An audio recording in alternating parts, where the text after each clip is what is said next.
Алданские офтальмологи бьют тревогу. Из года в год зрение у подрастающего поколения снижается. Причина этому – увлеченность гаджетами, утверждают врачи. Что необходимо предпринять, чтобы вернуть зрению былую остроту, узнавала Татьяна Вахнина. Первоклассник Андрей проходит медицинский осмотр. В глазном кабинете мальчику предстоит проверить остроту зрения. Очки с диоптриями Андрюше точно не нужны. Он видит прекрасно. А у многих его сверстников зрение далеко не идеальное.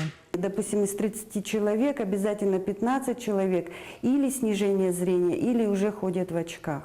Еще лет 30 назад бытовало мнение, что очки носит человек, много времени проводящий за книгами. Однако современные дети читают не больше своих родителей. Тем не менее, из года в год острота зрения у подрастающего поколения снижается. Чаще проблемы начинаются в школьном возрасте. Раньше в классе был один человек, 1-2 человека, которые носили очки, то на сегодня от 8 до 9 человек в классе – это дети, уже которых идет снижение зрения, и которые требуется корректировка в виде ношения очков.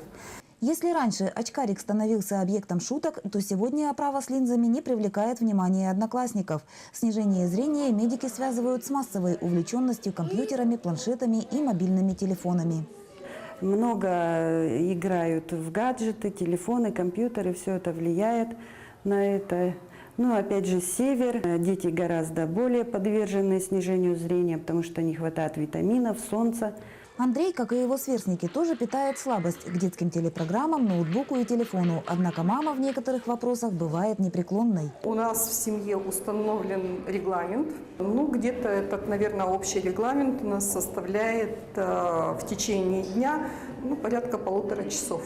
Прогрессирующая близорукость со временем приводит к частичной слепоте. Меры необходимо принимать на начальных стадиях, когда контуры находящегося на отдалении предмета вдруг перестают быть четкими. В основном очковая коррекция и гимнастика для глаз, что мы советуем в наших условиях. Выполнение специальной гимнастики для глаз является прекрасной коррекционной мерой. Но в первую очередь необходимо ограничить использование гаджетов и просмотр телевизора. Татьяна Вахнина, Сергей Шипачев, Алдан.